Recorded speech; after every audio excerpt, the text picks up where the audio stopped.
Está con nosotros Jorge Coco Pedraza. Buenas noches, Jorge. ¿Qué tal? Buenas noches, Héctor. ¿Cómo estás? Gracias por venir. No, por favor. Para mí, para nosotros en general, una generación de periodistas, iba a decir jóvenes periodistas, ya no tan jóvenes, es una referencia para hablar del 24 de marzo del 76, de las atrocidades cometidas por los ejecutores, de las políticas aquellas implementadas, y además porque en su momento vos y un grupo de otros víctimas también del terrorismo de Estado, cuando parecía imposible hacer caer las leyes de impunidad y cuando parecía imposible que las políticas nacionales, las de Menem sobre todo y la de la Rúa después, impulsen los procesos de juicio y castigo, vos fuiste uno de los que no bajó los brazos y bueno, posibilitó entre otras cosas que la causa Brusa, aquella que tuvo condenas en el 2009, el expediente se abra con la denuncia tuya.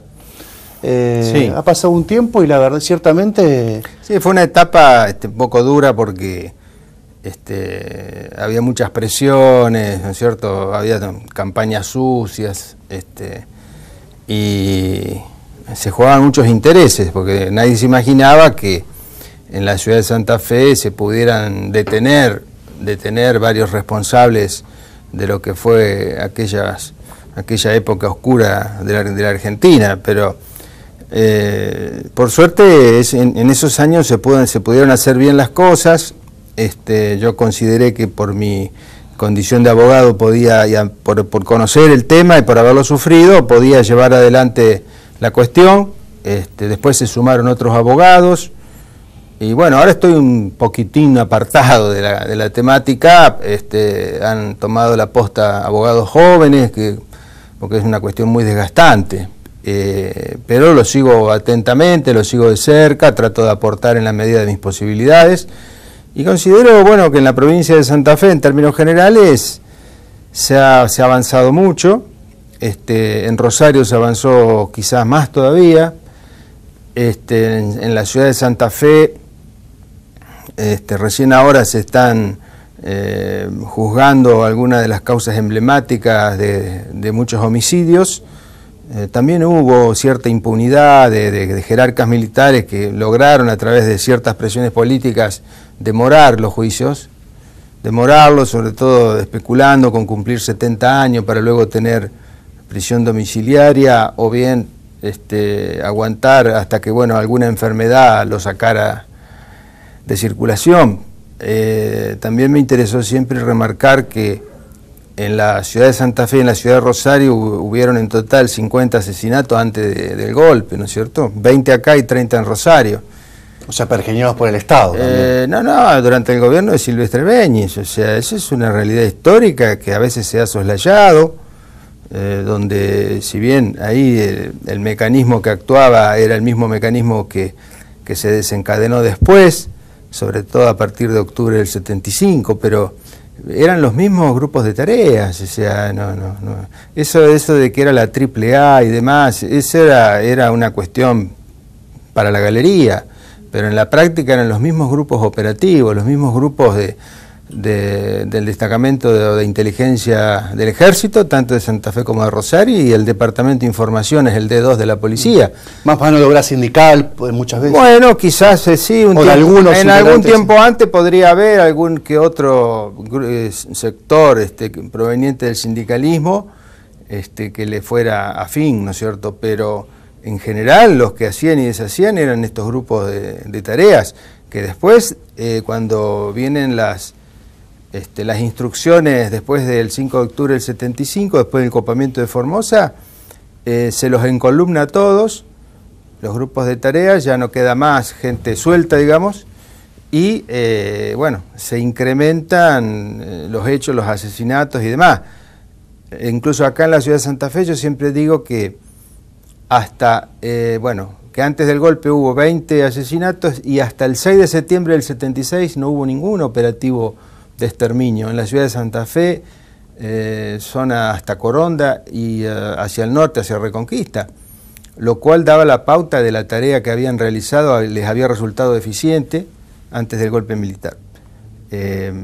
Esto también es importante resaltarlo porque había cierta reticencia por parte de la acusación, de las instrucciones sobre todo que venían de Buenos Aires, de que no se podía imputar antes del golpe de Estado, porque no sé, porque se tocaban ciertos intereses o porque regía un sistema democrático. Bueno, pero sabemos que el terrorismo de Estado estaba en plena tarea, en plenas funciones. Así que bueno, ahora se está avanzando en ese sentido, se ha pasado esa valla de ese límite, se están juzgando algunos hechos, algunas cuestiones tienen característica de búsqueda de la verdad, más de un fin punitivo, porque han ido muriéndose los principales responsables, los principales jerarcas, ahora quedan muy pocos responsables para imputar. Pero así todo es importante. Es decir, el otro día, por ejemplo, todo este tema de las investigaciones continuaron.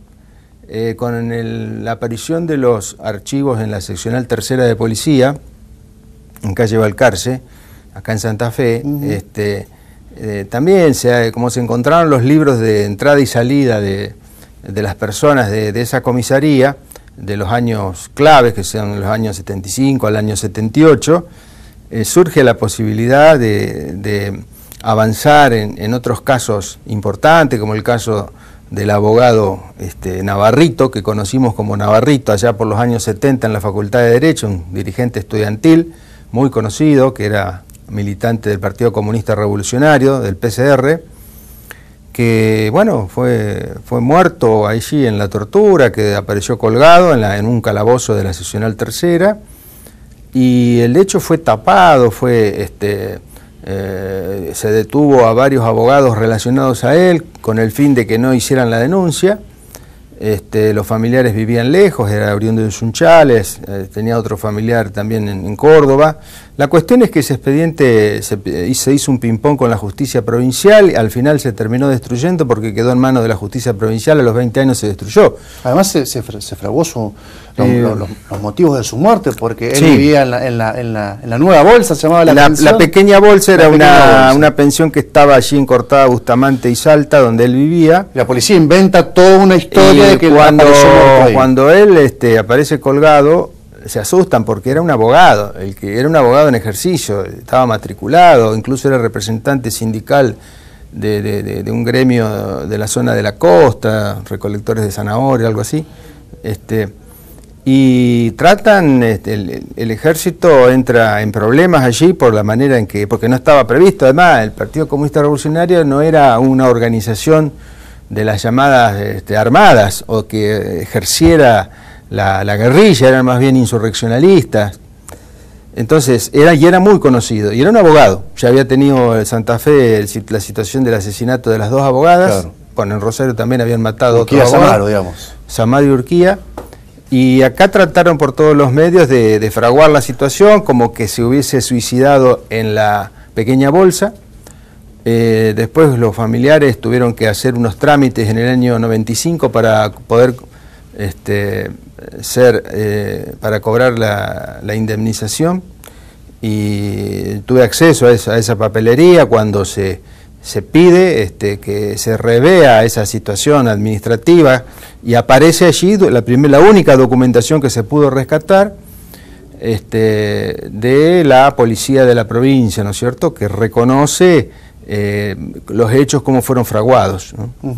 Así que bueno, y también por ejemplo el tercer conscripto que desaparece acá en Santa Fe, Edgardo Luis Ferreira, se les obtuvo recién el certificado de desaparición forzada hace cuestión de 2 o 3 semanas, y es un hecho importante para la memoria histórica, y uno dirá, ¿por qué se demoró tanto tiempo? Y bueno, porque en el caso de los colimbas, cuando hubo alrededor, sabemos, un centenar de desaparecidos a nivel nacional que estaban haciendo la conscripción, en Rosario también hubo varios colimbas desaparecidos. Acá en Santa Fe hubo los casos más conocidos, son los de Lera, Francisco Domingo Lera, oriundo de Esperanza, que estaba en Guadalupe, en el batallón, en el GADA de Guadalupe, y el caso de Roberto Daniel Suárez, también en el año 77, que estaba en Santo Tomé. Bueno, en ambos casos desaparecen en la zona de Guadalupe.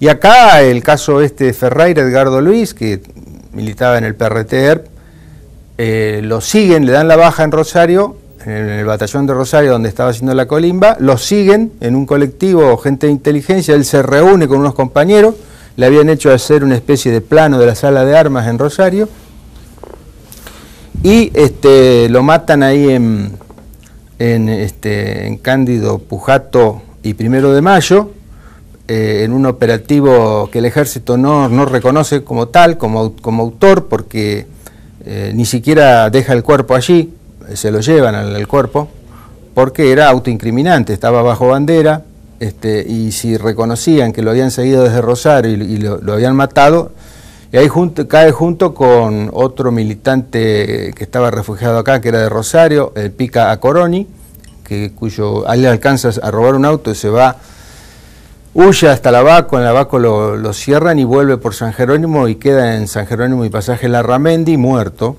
Tampoco el ejército se hace cargo de esa muerte, en sus comunicados de esa época, de esos días, porque tenía temor a quedar pegado, a quedar responsabilizado de la causa del Colimba.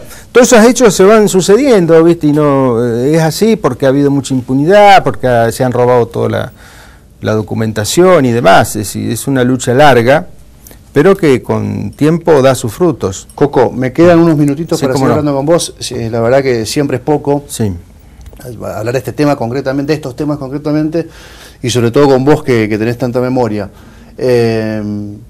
¿Pensás que puede haber, como para concluir esta entrevista, puede haber, con el cambio de viento político que existe en Argentina, puede haber también un cambio en las políticas de derechos humanos respecto a estos temas? Mirá, la suerte del mantenimiento de las políticas de Estado va a estar más dado, más que por los cambios institucionales o los cambios políticos, va a estar dado por la posibilidad de que los luchadores derechos humanistas y las banderas que se vienen llevando adelante logren calar cada vez más hondo en la comunidad, en el pueblo, ¿no? Que no se aíslen, que no hagan planteo desfasado de la realidad, que no lo utilicen políticamente, que no lo utilicen como excusa para la corrupción, para robar y demás. Yo creo que está bastante consolidado. Fijémonos que, por ejemplo, llega Obama y promete desclasificación de archivos secretos en Estados Unidos. Eso hace que también la Iglesia empiece a tener movimientos en el mismo sentido. No depende tanto de los cambios políticos, sino de la capacidad que tenga la dirigencia o los luchadores que han llevado adelante estas banderas para continuar llegando, digamos, a la opinión pública y sin que sea contraproducente con otras cuestiones que son graves también para la sociedad, como por ejemplo las situaciones que se están viviendo sobre la inseguridad, porque siempre se usó esa palabra de los derechos humanos, de los delincuentes, claro, y demás. Yo vengo insistiendo hace 10 años en este tema. Yo publiqué un artículo en el diario Litoral en el año 2006, que no tienen por qué contraponerse la verdadera lucha de los derechos humanos con los otros derechos humanos fundamentales, como el derecho a la vida, el derecho a la seguridad, el derecho a que no te entren a robar y te maten en tu casa y demás. De la capacidad que se tenga para saber difundir estas ideas depende la suerte futura de esta política de derechos humanos. Gracias, Coco, por la visita. Bueno, a ustedes. Gracias por haber venido a Zona Crítica. Siempre que te invitamos estás disponible para charlar de estas cuestiones. A ustedes. Vamos a la pausa y después de la pausa el último tramo aquí en Zona Crítica.